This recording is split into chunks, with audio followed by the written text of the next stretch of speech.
it's so fun to visit, but I know we also don't want to be out till 9 or 10 tonight, and I have a lot to cover. I'm excited about the topic, so we'll just dive right in, okay? I do want to get to your comments at the end. You certainly can raise your hand during, but here we go. And I did have one hard copy of the presentation. If for some reason you have trouble with your eyesight or something and you really need it, anybody? Okay. All right. So here we go.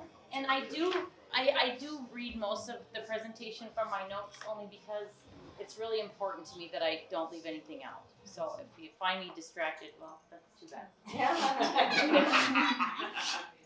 Okay. You're so sweet. Allie, find your way down, your butt somewhere.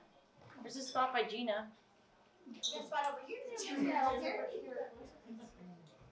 And then she'll be around to take your order, I think. Okay. So what led me to the research that I'm going to share with you tonight? And it is research. It's what I do. I like to find more and more about a topic. So the kind of questions that I think of, why is chronic disease killing us? I think about that a lot. 200 years ago, doctors were healers, food and herbs were medicine. We used to die of accidents primarily. You'd have one job your entire life. Just raising a family was enough. But what is enough now? When's the last time you felt that you were enough? That what you did yesterday was enough? Not very often for me, but when we look at overall wellness, some of the conventional aspects come to mind.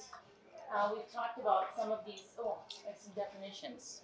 Gosh, work already. Okay, chronic disease, I'll refer to that. It's generally not prevented by vaccine or cured with medication. Chronic disease doesn't just disappear.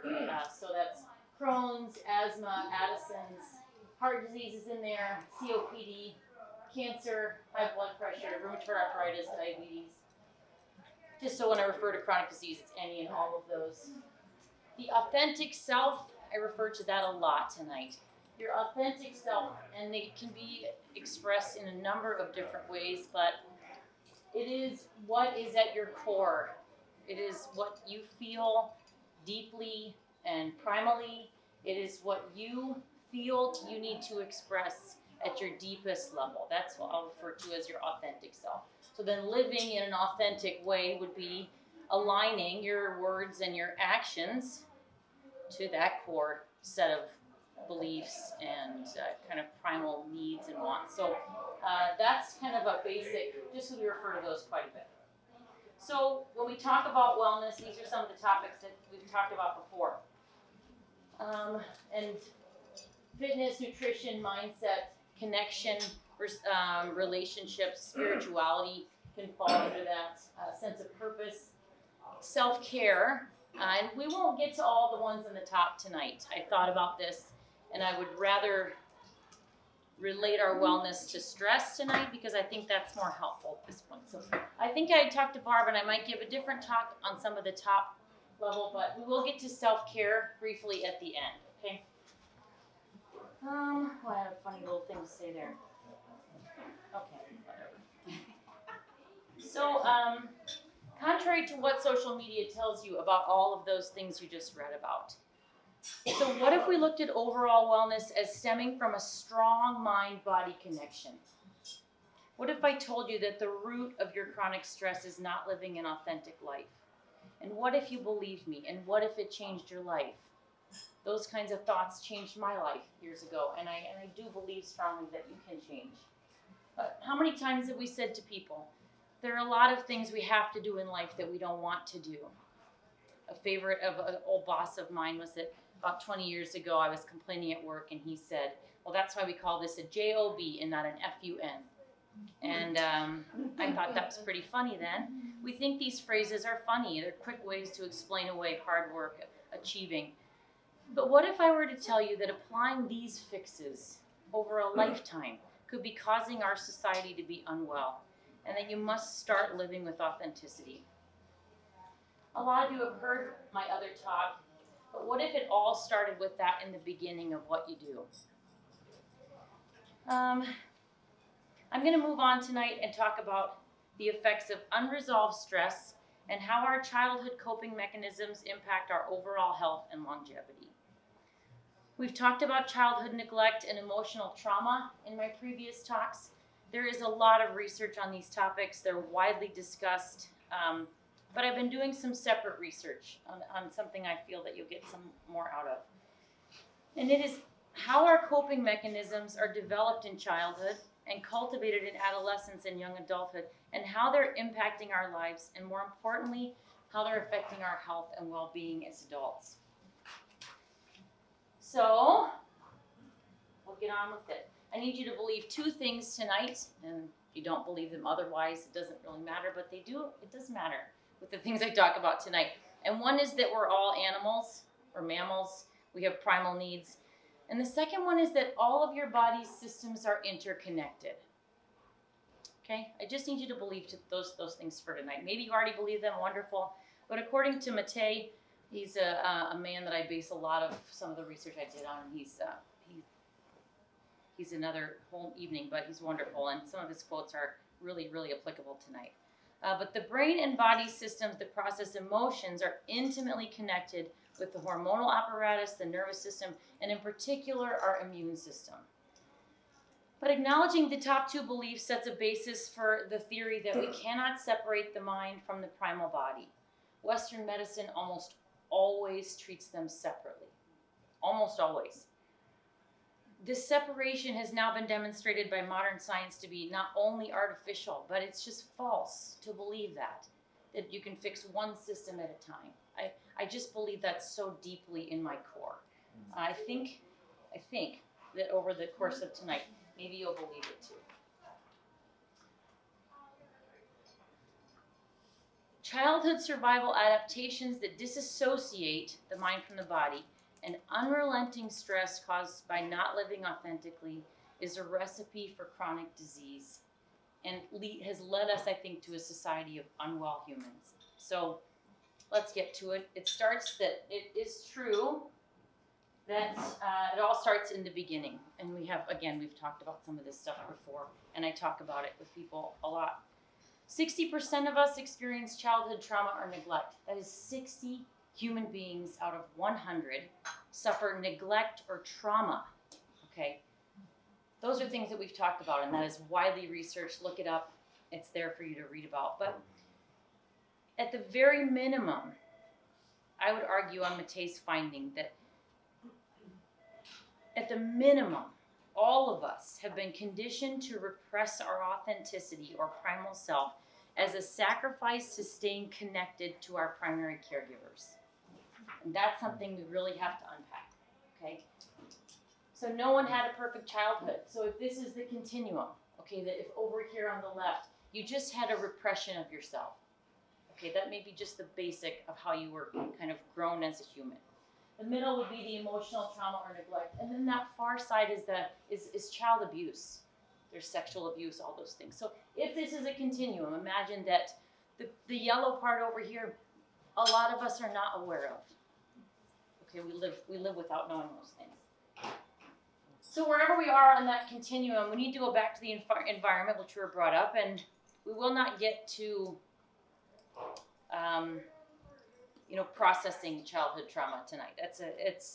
You can face it and feel the pain and find the forgiveness, and you can let that stuff go. And if that is something that you are looking toward or want to do, please reach out for resources, because that really is something that's worth doing. If you have childhood trauma that you know about, digging deeply to find out what it has caused in your life is so worth it. Because when we understand why we do things, we can begin the process of unlearning and then establishing new healthy emotional habits.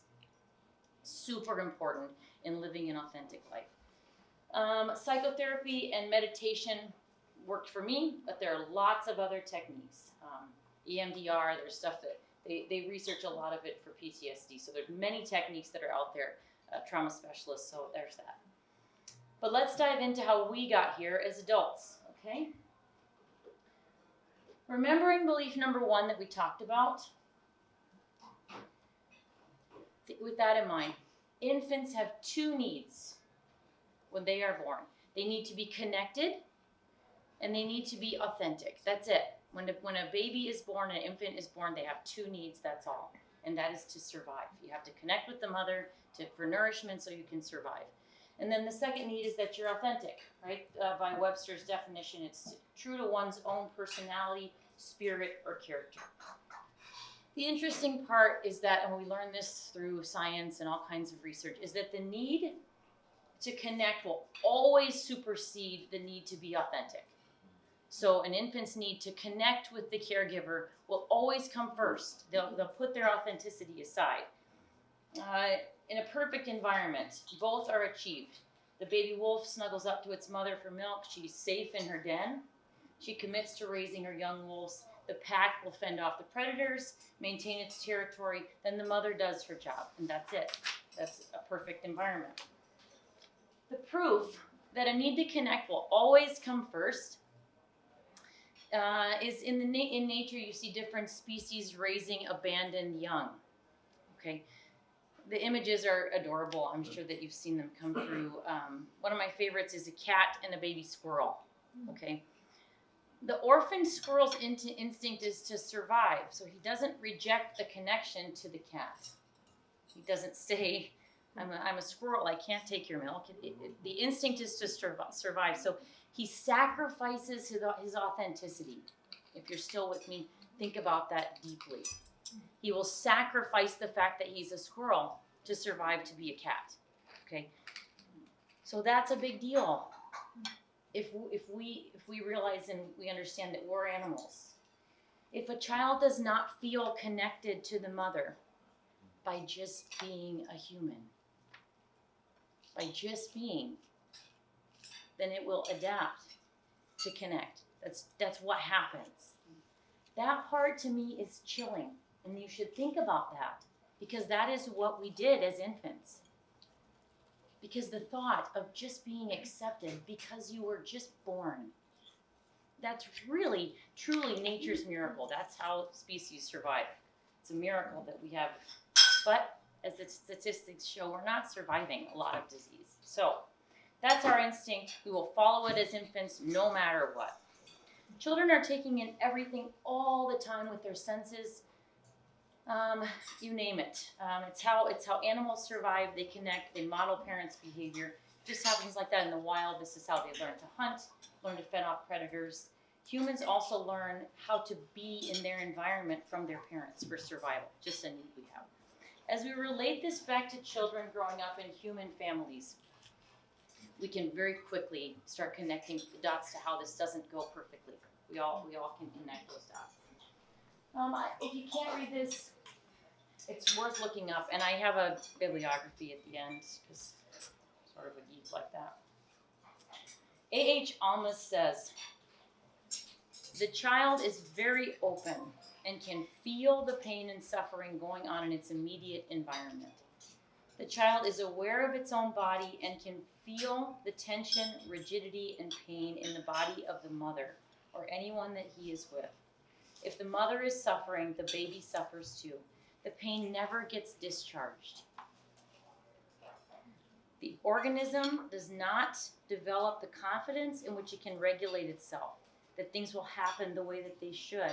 And if the pain and frustration continue, they will have a disintegrating effect on the organism, and the child will begin to experience organismic fear for its very survival. So really, it's a lot to say about the way a child develops, but it's worth looking into if any of this stuff charges you up like it does me. So according to Mattei, real life examples of that kind of jargon that we just went through might sound something like this. If a young girl lives in a household where her angry outbursts are immediately shut down, she is shunned or shamed, she will learn that little girls are not supposed to get angry, and to remain connected to her mother, she will act accordingly. And she will likely do that the rest of her life. Further, consider a young boy who's messy and always into trouble. The mother doesn't know what to do with him, so she unconsciously shuns or shames him. She may be anxious and try to even hide her feelings, acting like this is all okay with her, that he's messy and she doesn't know what to do about it. She may hide that. So he will act out. In literal terms, we act out something that the other person isn't understanding. Think about that.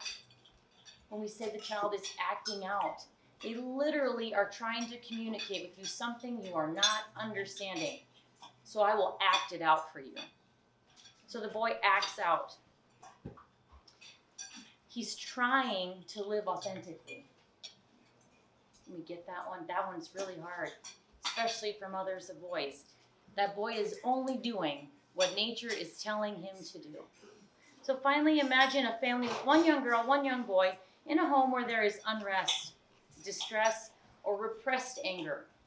The children will feel uncomfortable, and the boy may tune out to distract himself to survive, because they want to survive. So he'll distract himself. While the young girl learns to turn off the emotion that upsets them and focuses on pleasing the parents. This is a normal, very common response to parental stress. These are common responses. The young girl will learn to turn off that negative emotion in order to be connected. She'll do that likely for a long time. Fast forward that last family maybe to adolescence. The boy is diagnosed with ADHD because he cannot focus. He is constantly tuning out as a response to the stress he suffers from disembodiment. Going elsewhere, going out of your body, leaving that place, disembodiment, because the current situation is too negative or too harmful. The young girl, in turn, has become hyper-focused on her role and responsibility to please, and she struggles with the self-induced stress to achieve. I think we all know kids like that. Clinically, children think that the unrest is about them. They will compensate to stay connected. As we consider these scenarios, we see that it all matters. Every feeling you have, either repressed or expressed, it matters. Everything you do while your children are watching or listening or just being in your space matters. The first opposite sex relationship that a young person has is with their parent. It is the basis of all future relationships. It affects how a person loves themselves. It affects how he or she honors and accepts love the remainder of his or her life. As an adult, the mind will continue to say, as it did in childhood, I will suppress my own needs in order to please you. Or the adult, as did the child, when stress triggers anxiety, the adult will work hard to engage connection in order to become the person that will be accepted. So that as an adult, that's how we are, just repeating what we learned as infants, because it's programmed in our brains. So that kind of emotional effort or chronic stress over a lifetime puts demands on your body's systems that it cannot sustain. And we'll get to what the stress does. Your body cannot sustain it, and it will break down, because the suppression of the authentic self equals the suppression of the immune system. Because when you down one, on that second belief, you told me you were going to hang on to that just for tonight, that when you bring one down, you also bring down the other. So when you're suppressing one, you're suppressing the other. The immune system is the big one we'll talk about tonight. You can research the connection between anxious, stressed, depressed mothers and children with autoimmune issues, food allergies, asthma, ADHD, ASD. This data is controversial, and I don't really understand why, because it's data. They researched this, and you'd be alarmed to find out how many studies there are. This isn't me just reading one little blurb on the internet and just saying, oh, that's definitely a connection, I found that.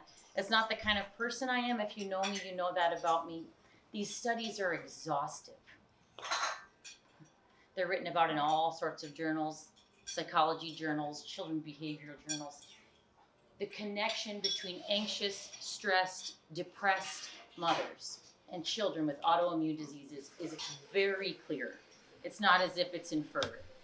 you can do that research if you're into that, which you have me tonight, so. Others will talk about genetics being linked to these diseases.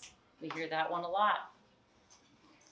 Or I've heard people say, well, these things have always been going on, they're just diagnosing it more now.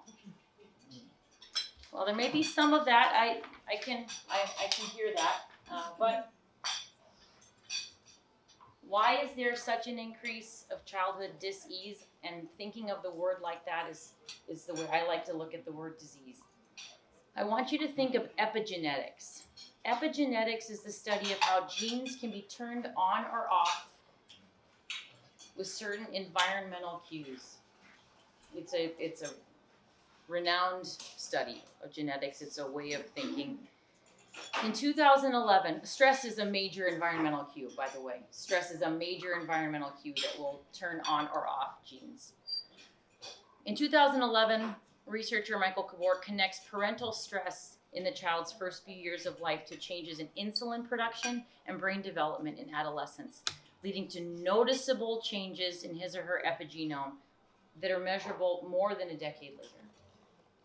So that's just one of the studies that I found. I would argue an epigenome, that would be the genetic kind of like bubble that is a child, so that's altered for the rest of their life.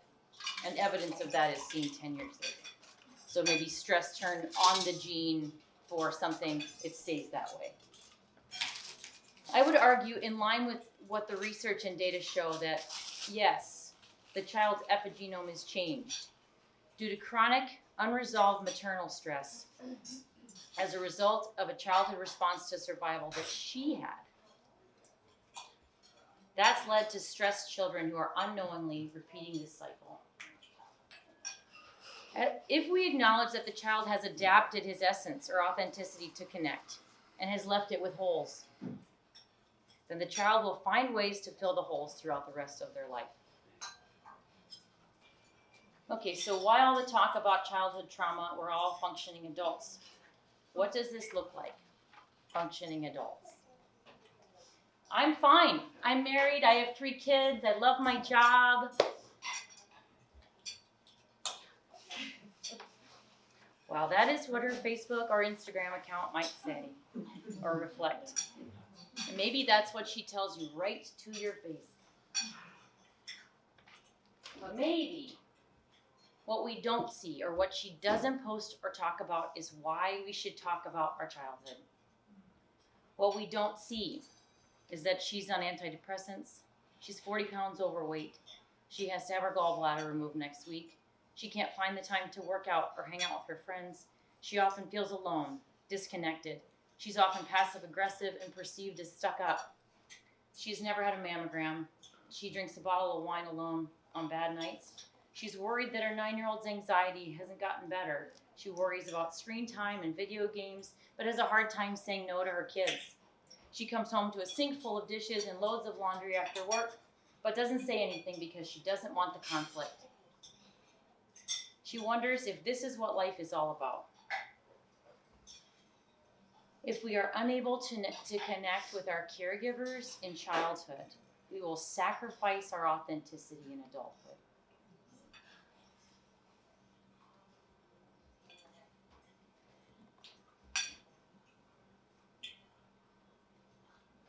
These are things that are showing us as symptoms, and if you can, this is a way of thinking, and if you're not there, I'm not offended in the least bit. It's okay with me. But I guess we can go back to animals again just for a minute. For me, it helps me process some of the stuff that I'm trying to get my head around when it comes to human development. So I had a Dalmatian in college. Dalmatians were bred as fire dogs. They would literally run next to the fire truck for miles. Literally, that was their job. That was why Dalmatians were bred. They could run for miles. So our dog had limited exercise because, well, we were college students. We were either laying around or just not there. We certainly were not taking him on multiple mile jogs. So the dog was unable to be his authentic self, right? Authentically. And everybody has seen this. Put your insert breed name at your friend's house. They buy a border collie because they're so cute and fluffy, and nobody has time to walk the border collie. So it chews up the sofa, or it pees on the parents' bed because nobody's there to walk it. So animals do this very well. This is what I was bred to do. I'm not doing it. I'm trying to show you that. That's my story ends good. Okay. We had mercy on that poor dog, and we found a professor who had a farm. So he was happy. I was not cruel for very long. Have you ever noticed how killer whales in captivity, their dorsal fin droops? Most killer whales in captivity, that strong, straight fin on their back looks like this. That's a very sad thing to see, right? Killer whales in the wild are big, huge, powerful creatures. And when you see that in captivity, that is saying something. They go so far to say that in some of the things I looked at, that there's an association with depression. It's hard to measure depression in the killer whale, but I certainly believe that they're trying to say something. So what happens to humans who are not living an authentic life? We know what dogs do and what killer whales do. So I hope by the end of the evening you have a better idea of what happens to us. These are just facts. 80% of chronic disease is caused by smoking, inactivity, poor nutrition, and binge drinking. Those are just facts. You can look all these up, but what if we looked at those 4 factors as symptoms? What if we looked at all 4 of those things as a society as symptoms instead of causes? And what if they were a symptom of not living authentically? What childhood patterns of behavior contribute to those 4 symptoms? According to Dr. Mattei, and the writing is a little bit small, but his perspective is that there are 4 major risk factors for chronic illness and disease. And these reasons I can get behind. And I hope that throughout the talk tonight, you can understand why they're easy to believe. Number 1, automatic and compulsive regard for the emotional needs of others while ignoring your own. Automatic and rigid identification with duty, role, and responsibility rather than the needs of the authentic self. Suppression or repression of the so-called negative emotions, particularly anger. And 4, the belief that you feel that you are responsible for how others feel and that you must never disappoint anyone, so you never say no. These are all adaptations that we talked about, that a child will, in order to stay connected, make adaptations to their authentic self. These things right here are those adaptations. So in simpler terms, trying to please others, the belief that I'm responsible for the whole world, not expressing healthy anger. And just to touch on healthy anger versus unhealthy anger. Healthy anger is an emotion that is very primal, that is very natural. And anger should be expressed when your boundaries are encroached upon. That nature does this very well. A duck gets close to another duck and they flail their wings, and then the other one kind of gets out of his space.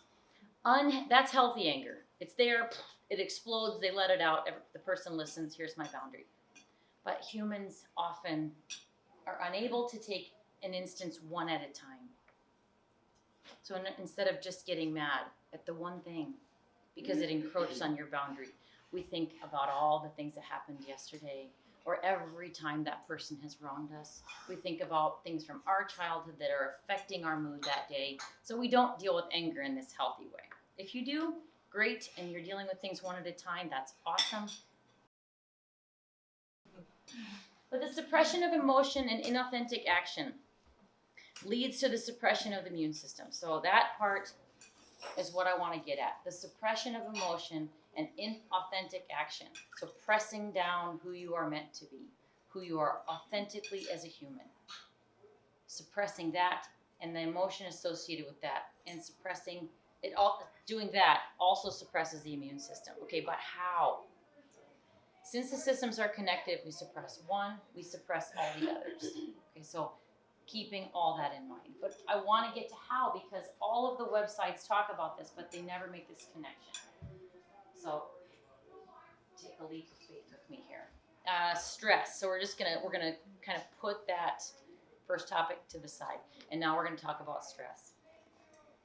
I thought about glossing over this topic, but as I was talking with people about it, they were still saying, "Oh, I didn't realize that." Or so I thought we better at least go through it. Stress is everywhere, but we're learning that unless it is recognized and managed with insight and intention, it will do some real damage in your body. So hidden emotional stress especially. This is the kind that people are not aware of because number one, maybe they're on a prescription that takes away the symptoms, or they've chosen to self-medicate with their own set of drugs or alcohol. Or maybe they are aware of this, but they simply don't talk about it. That's the kind of stress that we're talking about. This is found to undermine the immunity and disrupt the body's physiological environment and will ultimately contribute to unsurmountable risk factors for disease and illness. Okay, that's where I was left all the time. You read about stress, and that's what they all say. Stress is going to lead to something bad. That's how they leave it. They just leave you like, okay, well, but I wanted more. I wanted to see how that really happens. So, an event that causes the body's natural fight or flight response. This part, you guys probably do know, but maybe not. Stress response is when the body reacts to stressors. The stressors are physical trauma, prolonged exposure to cold, prolonged heavy exercise, infection, shock, decreased oxygen supply, sleep deprivation, pain, fright, and other emotional stresses. These are all instances for which stress was designed, which we all know. Again, stress is a healthy thing. Child runs into the street, you panic, all these things happen. Okay, the dog growls at your child, so you yank the child away. That is what stress was designed to do, give you that strength and do all those things. So they happen in 3 stages. Everybody seems to agree on this. Found one guy that had 5 stages, but it's some sort of adaptation of these 3. The first stage of stress is acute stress. They refer to this as alarm. This is when you yank your child out of the middle of the road. This would be when in the wild animal begins to run after you, or it's time to attack. This is what this is. This is acute stress. Whether the stress is physical or emotional, however, in the human body, it does not make a distinction. You can feel an emotional stress. You can watch a video. You can see something. It will elicit the same stress response in your body as if a lion was running after you or the cops were chasing you or whatever your situation might be. So we can't distinguish. The ducts in your body that release adrenaline and cortisol can't distinguish between the two. That's really important to remember. So the adrenal cortex increases the secretion of cortisol, which is a hormone. And then in the sympathetic nervous system, the epinephrine is released. There's also norepinephrine, I think it's called. Those are from the adrenal gland. And there are other hormones that are released. And then that usually leads to insulin production being decreased. So the things that happen are all things that help you fight through that acute stress. Okay, there's all kinds of physical things. The ones I want you to pay attention to are more blood flow to the muscles, less blood flow to the organs. Mainly it breaks down your cells quicker to give you more energy. It decreases muscle fatigue. Breathing becomes faster. Interesting, your blood has a more likelihood to clot, which I only list. I want to go over that topic because I want you to stay connected to the fact that we're animals. This is a mammal body. So the blood clots easier and faster because of risk of injury. So if you were going to be attacked, something was going to happen to you physically, the blood clots easier. That to me was the only one out of all those that I thought, wow, that's really interesting. Easy way to connect. So if you overcome the stress in that situation, it's no longer an issue, your child is safe. Okay, in the wild, the battle is over, somebody won. Your body continues to repair itself until the hormone levels, the heart rate, the blood pressure all go back to a pre-stress state. Your body has this homeostasis. It tries to get back to that, and it will continue to try. Okay? But if you are not able to overcome the acute stress, or you become resistant to stress, or your body continues to perceive a stress, emotional, virtual, whatever, you will move into the second stage. Okay?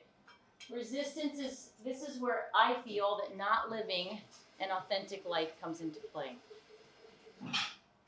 Not living true to yourself, I believe, comes in right here. Because you're designed to have this acute stress. It goes up, it goes down, we go back to normal. But if you're constantly putting yourself through emotional stress, that kind of repeated behavior puts us into this resistance stage of stress. Okay. Signs of this stage include irritability, frustration, and poor concentration. I can certainly relate to all of those.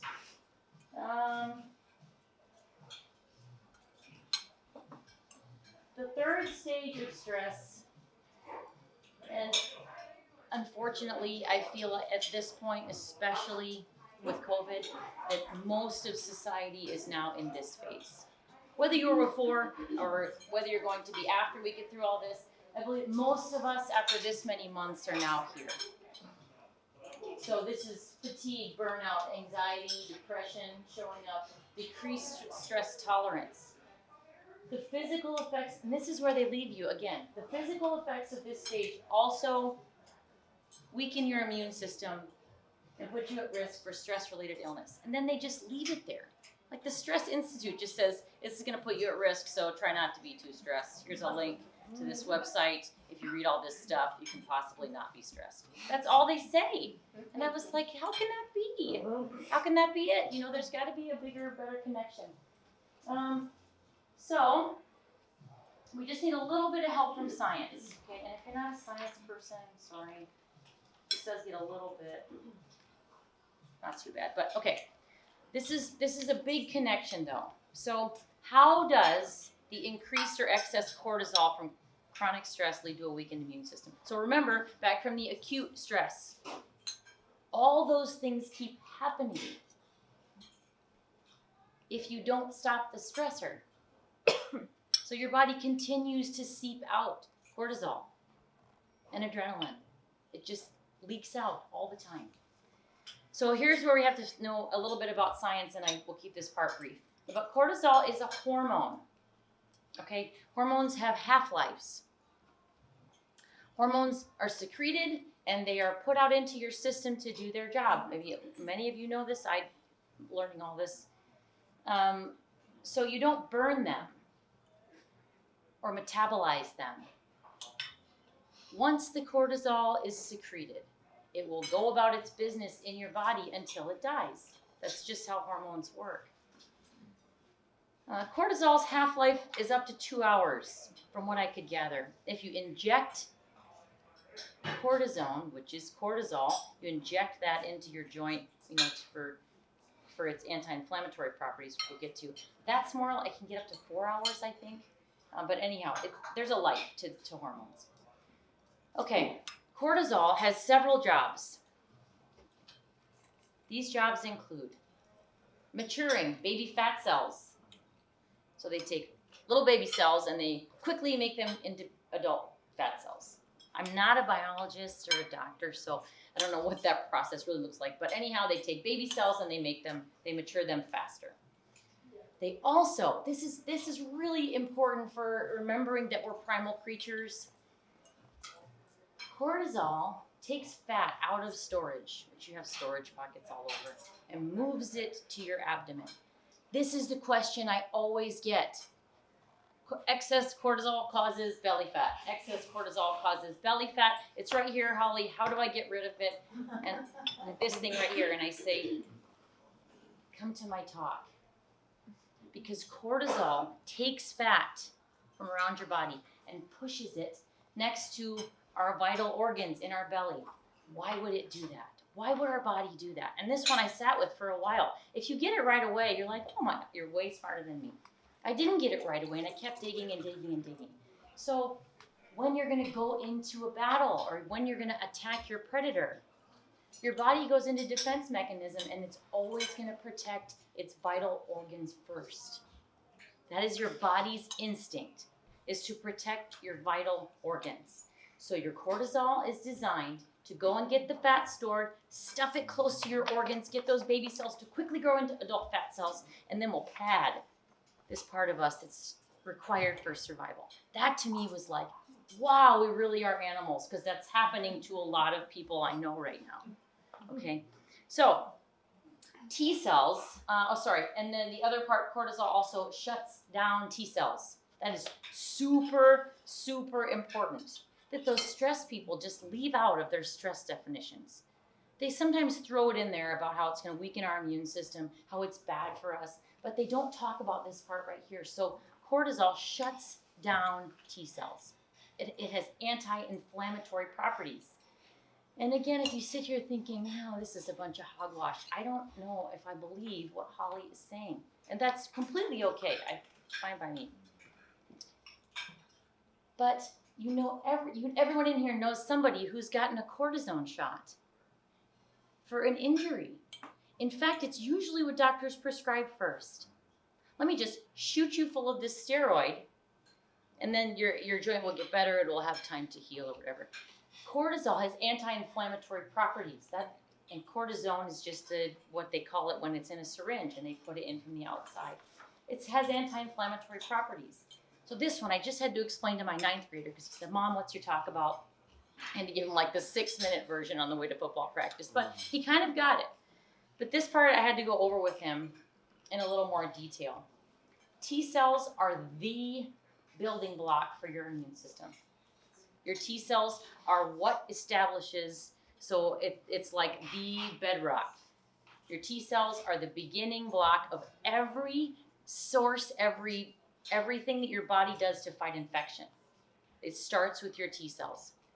And they go out and they get these helper cells that even tells the blood to make plasma when it's time to repair itself or fix itself. So T cells fight infection. They originate in the bone marrow, but they protect your body from pathogens, including cancer, right? Cancer is a pathogen. So T cells fight that. Okay, cortisol suppresses T cells, turns them off, actually blocks them.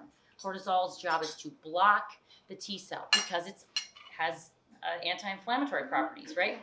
So, and again, that would be because it's helping you deal with the stress response, possible injury, right? If your elbow swells up and you're trying to attack the bear that's coming at you in the wild, well, you wouldn't be very effective. So cortisol goes, shuts down the immunity response, your white blood cells take a little break.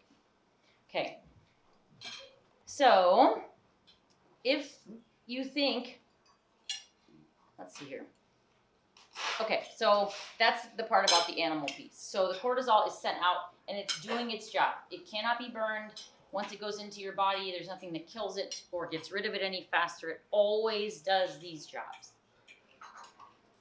So when we are mindful with what is going on with our immune system, that science part, I won't talk about that anymore. If you're mindful of that, that's what's happening in your body. Then you know, or you're thinking ahead now, that you have to learn to mitigate stress.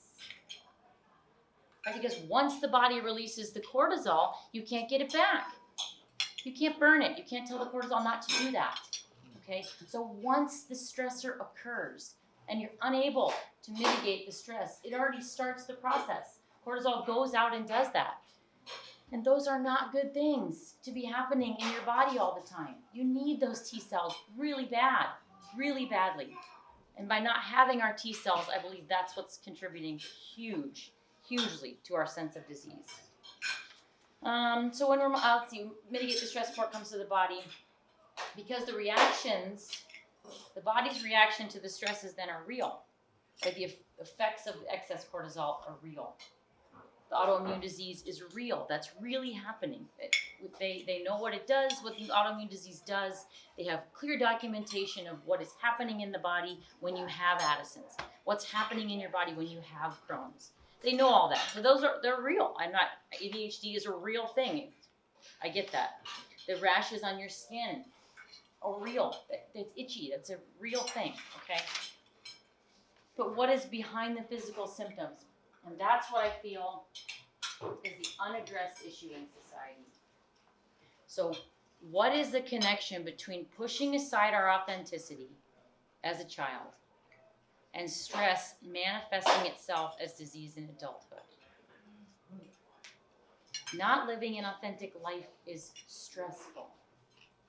That is stressful when you're not living in accordance with your authentic self. Your body views that as emotional stress. So how do we begin to live authentically? First, and this part is, these things are not easy by any means, and I love to talk about this at any and all times with everybody because it's not easy to do.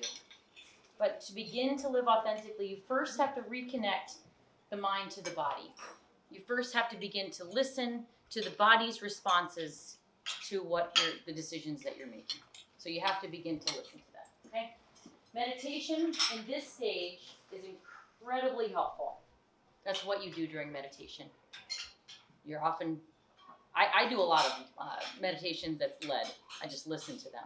And a lot of what you do is connecting to your body. You're connecting to the breathing. You're scanning your body. So it's just, you're connecting. So meditation is really helpful in that stage.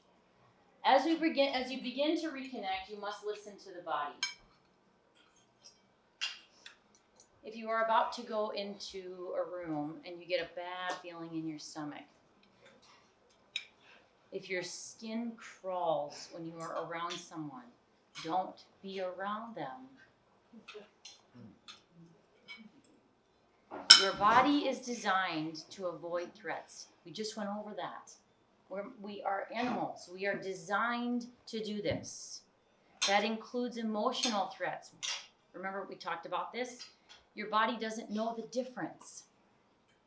Whether the threat is a lion running after you, or whether it is you not being able to live a life that is authentic and real. Your body perceives that as stress, and it starts the process. Or it never ended it because you never got back to a pre-stress state. Listening to the body means walking away, leaving situations, setting boundaries. Listening to the body is only the beginning of the work. And this is where I know this is daunting, but I love to talk about it because it's worth doing all the work. And I have done the work, and I do the work every day, and it's so worth it. Listening to the body is the beginning. When we listen to the body, questions come up. If your skin crawls, or your stomach gets upset when you're going to be around somebody, when you listen to that, then the question comes up. And maybe it doesn't, but it should. Why don't I want to be around this person? Ask the questions. Once you start to listen to the body, what is it telling you? You got to listen, and then you have to ask the questions. Why don't I want to be around this person? Well, she makes me uncomfortable. Why? Because she asks hard questions that I don't want to answer. Why? Treat yourself like a toddler treats you. Why don't I want to answer those questions? Well, I feel like she's trying to manipulate me. Well, are you easily manipulated? Ultimately, after rounds and rounds and rounds of these questions, you get there. You will get there to the bedrock. But that's up to you. We all have reasons why we do things. So another scenario, and this is not me right now, but this one came to mind. You get sweaty underarms because you have to speak in public. Mine are a little sweaty, not that bad. Why? That is your body sending you a signal. It's sweating. It's getting hot in there. Your heart rate is increasing. It's trying to cool you off. That's what sweat does. Why is it doing that? Because I'm nervous. Why are you nervous? Because I have to talk to these people. Why does that make you nervous? Because I'm afraid they won't like what I say. I'm afraid they won't believe me. Why? Keep asking. Maybe when you get down there, you'll see that the belief that you have to work to change is that I don't believe me. I don't believe myself. I don't believe that my thoughts and my actions are worthy of your belief. Get there. Keep asking. But your body tells you these things, so you gotta listen. Okay? Oh, shoot, I missed that last part. Because I don't believe me, because I've never felt as though I mattered.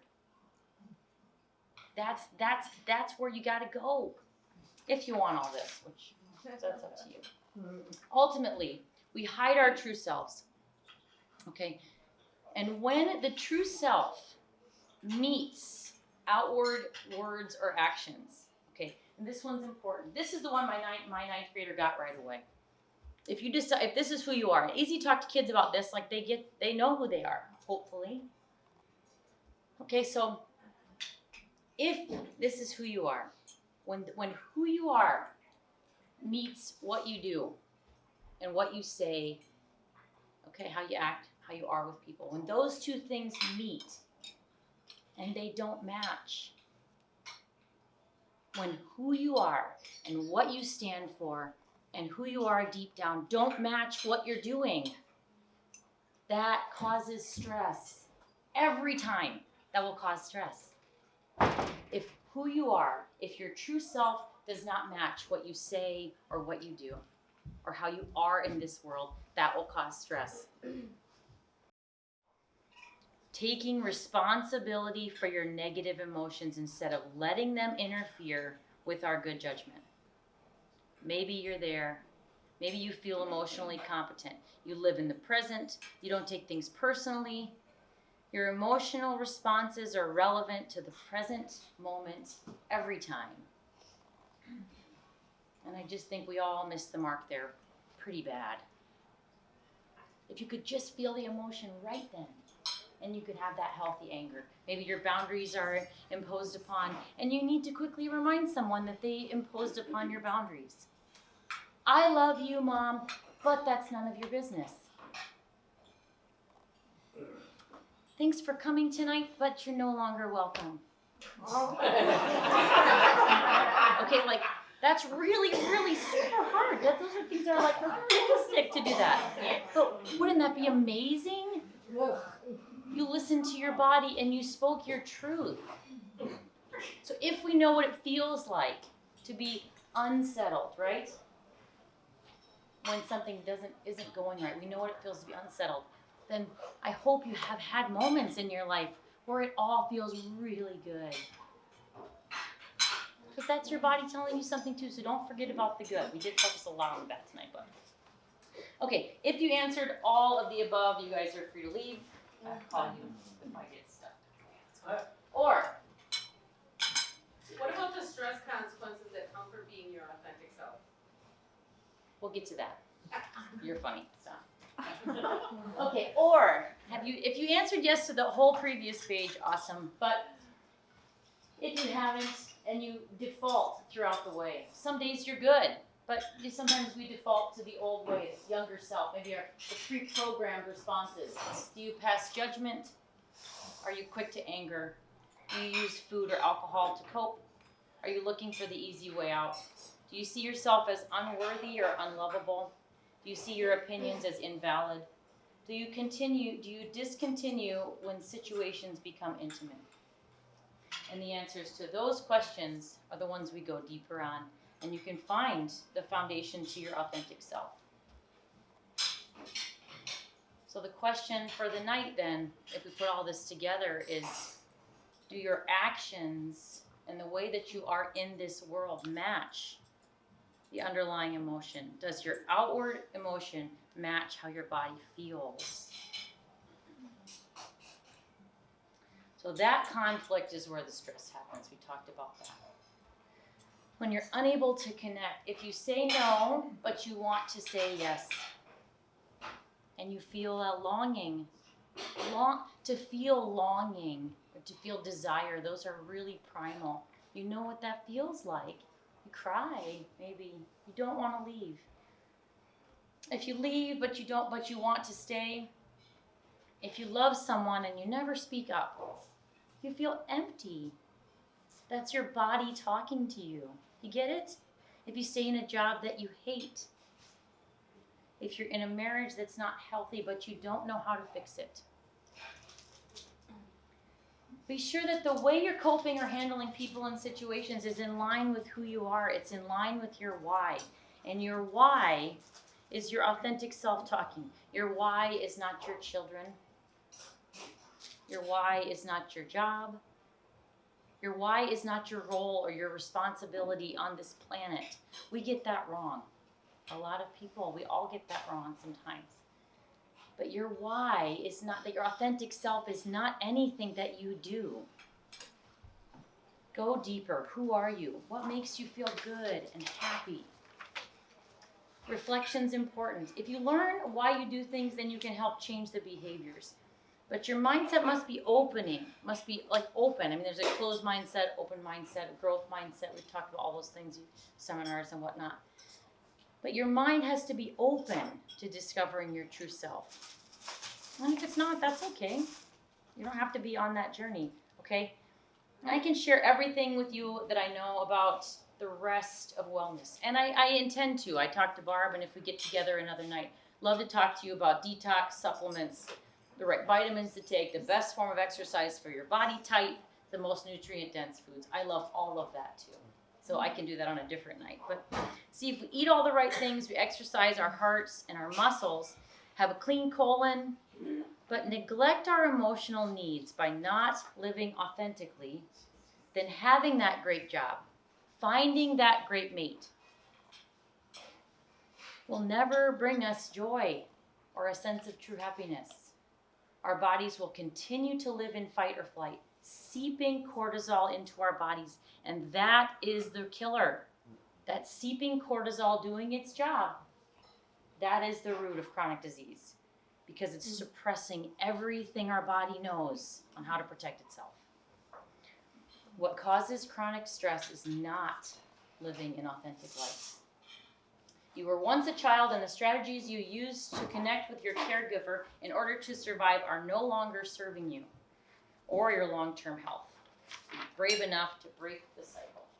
So so my generation still lives back when, here you give your husband your food, you sit down, you don't complain, like that. That's more so my generation. My mom, dad's, grandparents. So do you think the generation now is better because they have this at their fingertips?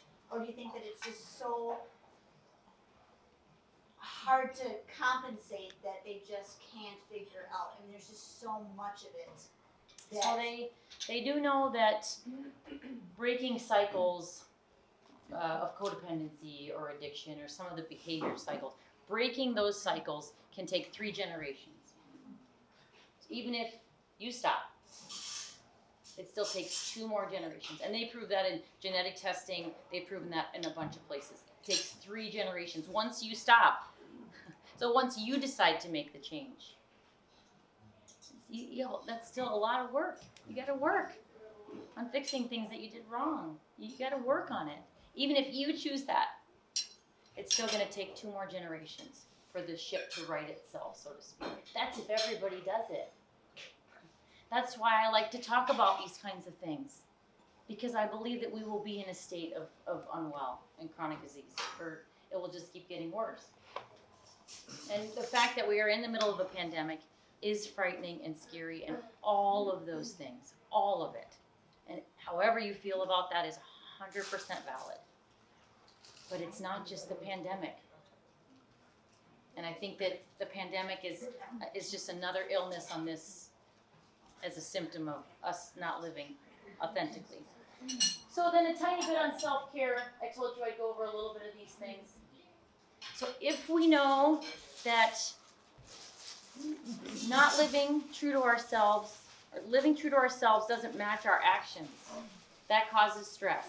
The minute the stress is caused, the process starts in the body. So we have to figure out a buffer. You have to insulate yourself. You have to insulate your heart and your soul and your body. You have to give yourself time to calm. You have to get yourself back to that pre-stress level. So what does self-care mean to you? How do you know you're doing it right? It makes you feel calm. It makes you feel still and quiet. That's how you know that self-care is working for you. Getting a massage might not work for you. It might make you feel uncomfortable and you cringe under the sheets, but they tell me this is supposed to make me feel good, so I'm just gonna lay here. Okay, I literally have had friends do that. They go to the spa, it just makes them uncomfortable. They don't want to be there. So I don't drag those people to the spa, because it doesn't work for them. So you should feel calm, you should feel still, you should feel quiet if you're doing self-care.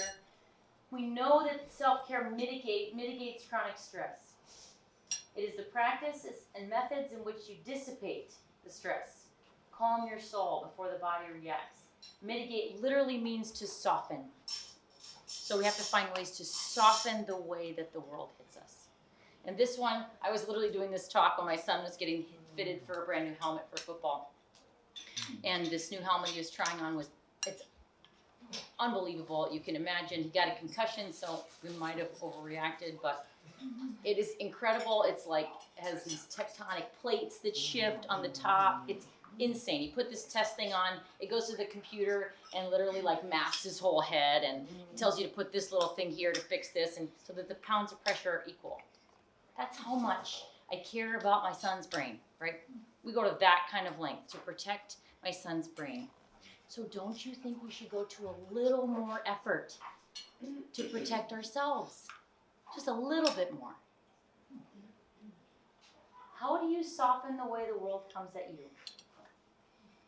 Sleep, sleep, sleep, sleep, sleep, sleep, sleep, sleep, sleep. You need to sleep. We have to sleep. Don't give up your sleep. Don't be one of those people that says, I don't need any sleep. I'm good. I operate on about 4 hours and I'm just fine. It's all good here. I'm just one of those people. You don't need to worry about me. It's not true. It's not true. We need sleep. Gee, bears hibernate. Frogs hibernate. They literally go to sleep for months. Okay? We need to sleep. Naps are sleep. Take a nap. I've consciously taken this on. It helps a lot. Good sleep helps. I take melatonin every night to go to bed. It matters. Why you can't sleep is another problem, and that's up to you to figure out. Meditation or prayer, creativity through art, songwriting, journaling. Vigorous exercise to clear your mind can work, okay? But be careful with exercise because you can be doing it for reasons that are other than relieving stress. So just be careful with exercise. That's another day, and exercise is important because it helps get rid of that acute stress. Being in nature, the sound of nature is a good buffer, a really good buffer. I mean, how can you be in a bad mood if you're sitting by the ocean or walking in the forest? Being in nature is a good buffer. Sounds of birds are a really good thing that help insulate you from stress. Mantras, affirmations can help reinforce your true self once you kind of go deeper and you look for who you are, what matters to you. Mantras help. Repeating those things out loud helps. Sending those messages, that helps. So I think that we're all on different points in this continuum of well-being, and maybe you've made a choice to live an authentic life, living openly, embracing your better life. You've dedicated yourself to being real, and you've formed new habits and are making better choices. Awesome. Those are the people that I have coffee with. Those are my people. I love those people. Maybe you are able to reflect in the moment and say things out loud or to yourself like, oh, I really messed that up. Or gosh, I don't like the way that I reacted in that moment. Those are really good things to say to yourself. Those are really good steps. Acknowledging that you didn't do something right is really a good thing. Saying that lets you know that you're on your way to matching your actions with your true self. Remember, if they don't match, that is stress. If they match, and at least if you're getting there and you say, oh, they didn't match, that didn't match. God, And we do that. Even if you're like doing really good, you still have moments where you overreact or underreact or say the wrong thing, or stopping yourself in that moment and saying, oh, I don't like that. That didn't go very well. It's even better when you say it to the other person. Wouldn't that be the best friendship in the world? I love friendships like that. Oh my God, I messed that up. I'm so sorry. I completely forgot. I totally forgot that you just got out of radiation. I'm sorry. That was rude. Those are really awesome friends. Because we're all going to overstep boundaries. We're going to do those things. We're going to react the wrong way. So catching yourself and saying those things out loud gets you there. As we learn to grow and allow our emotions to be felt rather than running from them, we can heal the old wounds from childhood that have been lurking for many years. Over time, with patience, we can slowly shift our perspectives. We can become new and better versions of ourselves. We can move from contracted perceptions, disconnection, lack, fear, into expanded perspectives. Okay? Connection, abundance, love. And as you go down this road, boundaries are paramount. The boundaries you keep are paramount. Not everyone is self-aware. In fact, most people are not. So while you're going down this road, many folks are going to get stuck in horrible cycles. They're stuck in cycles of addiction, codependency, narcissism. Healthy emotional boundaries protect your authentic self. There are people that you should not be around. Set the boundaries and hold them. I do know that we are not destined to live the rest of our lives the way we have lived it. If you're trying to live a life that is authentic and real and true, and that if that moves you toward your well-being and you come across things in your life that are hidden, then you're forced to deal with them. And those experiences those are the ones that are enlightening. Those are the ones that say, wow, that one really got me. I learned something from that. Those are good. That's when lifestyle change happens. That's when you say, I'm going to start today. I'm going to do it today. I'm going to read every day. I'm going to meditate every day. I'm going to start with 2 minutes, but I'm going to do it every single day. That's when that happens, when you listen. So maybe after tonight, you can honestly ask yourself what's holding you back from your overall wellness. And this is a mantra that I say to myself. I say it as often as I need to. I had a big wave of COVID. That's what I call it. I don't know what else to call it, what you guys call it, but when it just kind of comes over your back and it disables you for a minute. And I got in a really dark place and I was really irritable. All those stress things were happening and I was getting very dark and my mind was kind of going down and down and down. And I had to dig deep. So I started all my routines. I thought, usually if I do this, it helps. I couldn't even break through in meditation. So I decided I'd go take a bath. Sometimes that works. So I took a bath and I started the meditation again. And I repeat this mantra. I have it in my head. I just repeat it all the time. And I'll start it.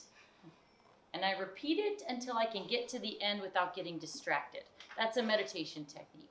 So I will start, may I show loving kindness to myself and to others. May I show compassion and forgiveness to myself and to others. And maybe like right there, my mind's like, but I forgot to do that. This is so bad. And I forgot that person.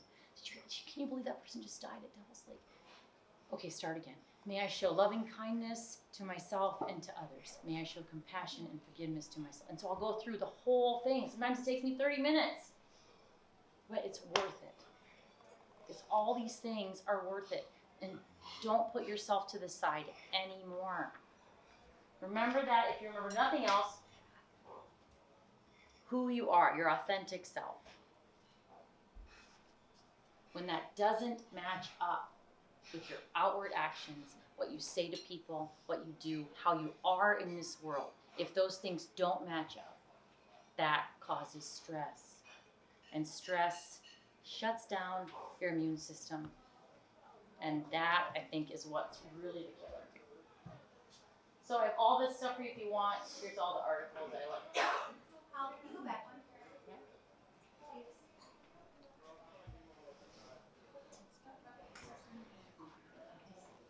And I got this one I started from a book by Jack Kornfield, and it's a loving kindness meditation. But it didn't apply, so I kind of like changed it a little bit or whatnot. But even in my own journey, like I stopped drinking when I got a DUI 8 years ago, and I thought, oh, thank you for I'll learn from this. So I really did. I really, really applied myself, and I thought I should learn. Well, I don't know about, when did the pandemic start? March 17th? I thought I was entitled to a glass of wine now and then. And I was beating myself up. That was part of that COVID wave. I was laying in the bath just hating myself for it. Why can't you just stay sober? What is so hard about this? Why can't you just not drink? I was just beating myself like a punching bag. And I had to add that part. Forgiveness. So I've been saying this meditation for, 7 years. 7 years I've said this to myself. And I had to add. And I had to remind myself all the time, forgive yourself. It's okay. It's okay. You're not the person that you were when you quit drinking 8 years ago. Let's just take it one day at a time. So it's a process, and I really hope that you learned at least one little thing from tonight. I'm so happy that you all came. And I love to talk about this stuff. And I will happily talk to you about it in any way, shape, or form. And like I said, I think that the other topics of wellness, I think they do deserve time, because you do want to be doing all those things while you're working on yourself. Oh, that's a lot. So just add to the list, right? But it's just the world we live in. If I could go back, gosh, I do wish. You just go out by yourself and live on a farm, 100 miles away from everybody, and all you had to do was cook 3 squares a day. Sometimes that's pretty appealing. And I used to think that the simple life was not the life that was worthwhile. I mean, what were those people doing anyway? I mean, sitting on the porch hours at a time. What a waste of a life. Boy, I don't think that anymore. I take naps. I sleep. I say no a lot to a lot of things. So it's worth it. It's worth it. It's all worth it, I promise.